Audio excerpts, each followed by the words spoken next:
Your mind races to tomorrow's worst case. Every what if plays on repeat. You feel the weight of shadows that don't exist. Your heart aches for events that may never come. And still, you can't stop the loop. Welcome to your night's closure, your sanctuary of calm. No images, no noise, just my voice, guided by intentionally crafted phrases and insights, gently sharing affirmations and stories for your quiet mind. So lie back, close your eyes, breathe deeply, and allow peace to unfold naturally as you rest. If this space speaks to you, like and subscribe now. Or, if you're already deep in focus, let it wait. Come back when the moment feels right. Your brain is wired to protect you, always scanning for danger, even when that danger is purely imaginary. This negativity bias means you pay more attention to what might go wrong than what might go right. Each imagined scenario triggers the same neural circuits as a real threat, flooding your body with stress hormones and leaving you replaying disasters that have no script in today's reality. When a thought of failure strikes, what if I lose my job? What if she never calls? Your mind seizes on that possibility and loops through every how and why, seeking an exit that never comes. The prefrontal cortex lights up in an attempt to solve problems, while the amygdala sounds alarms as though you're facing immediate harm. Over time, this cycle rewires your neural pathways, making what-if rumination your default mode instead of calm presence. Yet, you can retrain your mind by noticing the pattern, interrupting the loop, and shifting focus back to the present moment. You weaken those fear-driven connections and strengthen the circuits of ease and clarity. Notice the tension in your chest. Feel the tightening behind your eyes. Acknowledge the storm of thoughts crashing in your mind. What-ifs that never materialize. Scenarios spun from maybe and if only. Fear masquerading as foresight, anxiety dressed as preparation. You can pause the cycle. You can reclaim your calm. Your future is not set in stone. It's shaped by your attention right now. Breathe in, breathe out. Feel your ribs expand. Notice the ground beneath your feet. You are here, not there, not then. Tomorrow's worries don't need today's energy. Your peace belongs to this moment, and in that peace, you find the power to let go of every what-if.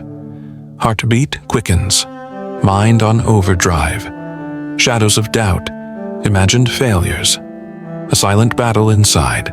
Marcus used to lie awake, playing worst-case scenarios like broken records.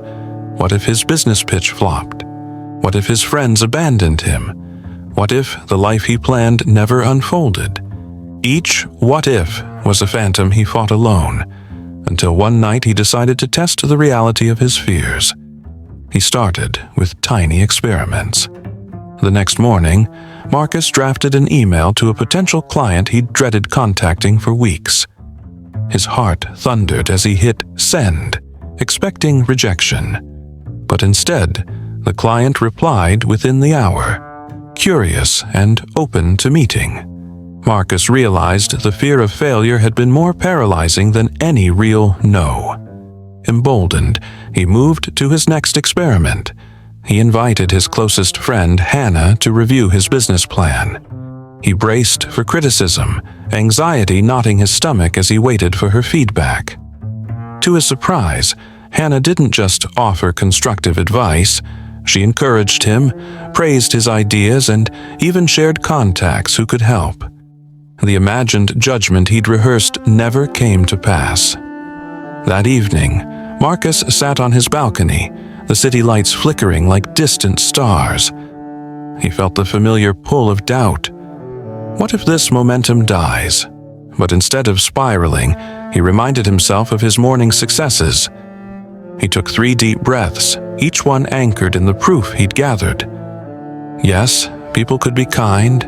Yes, failure wasn't the end of the world. Yes, most fears lived only in his mind. Over the next week, he expanded his experiments. He arrived early to a networking event, stood silently in a corner, and simply observed.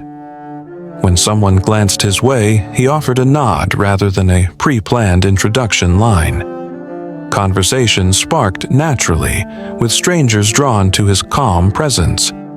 Each social interaction was a data point disproving his what-if worst fears. By the end of 7 days, Marcus's mind had begun to retrain itself.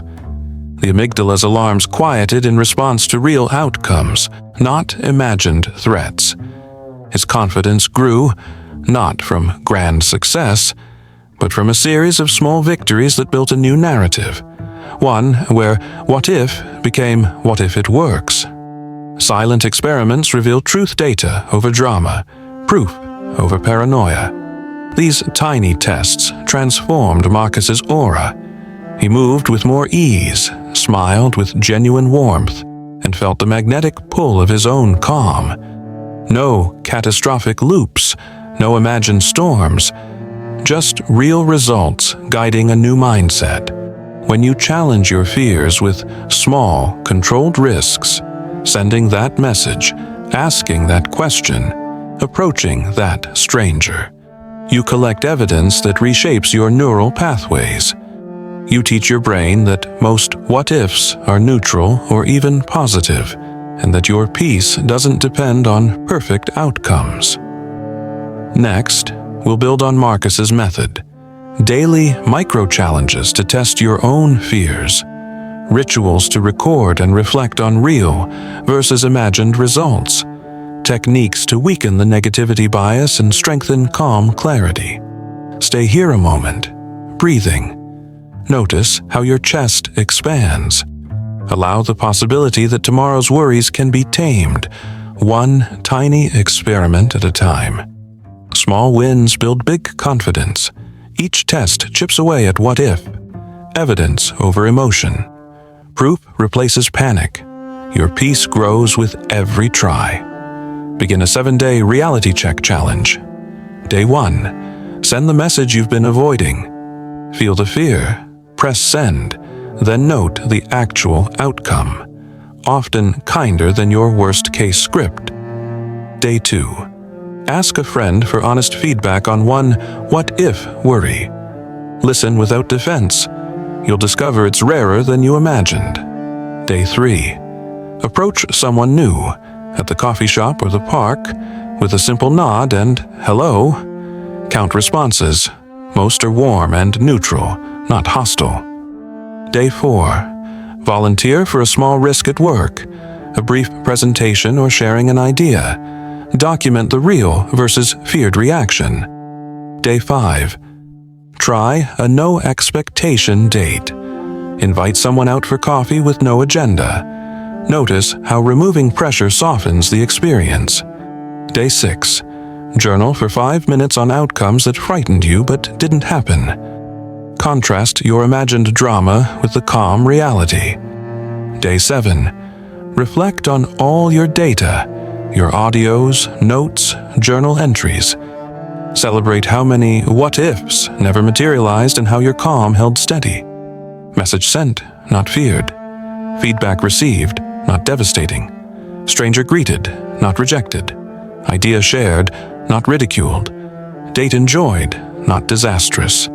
Journaled thoughts, not ruminations. Real outcomes, not predictions. With each day's experiment, your amygdala relearns safety. Your prefrontal cortex sees proof, not panic. You build a new neural pathway, a pathway of calm confidence, grounded in reality rather than shadow fears. By the final day, you'll feel the shift. The next time a what-if surfaces, you'll know the script from experience and choose peace over panic. Go forward with the reality check mindset. Test your fears, gather your data, and watch your aura transform into a beacon of calm certainty, unshakable, magnetic, and free from imagined tomorrows.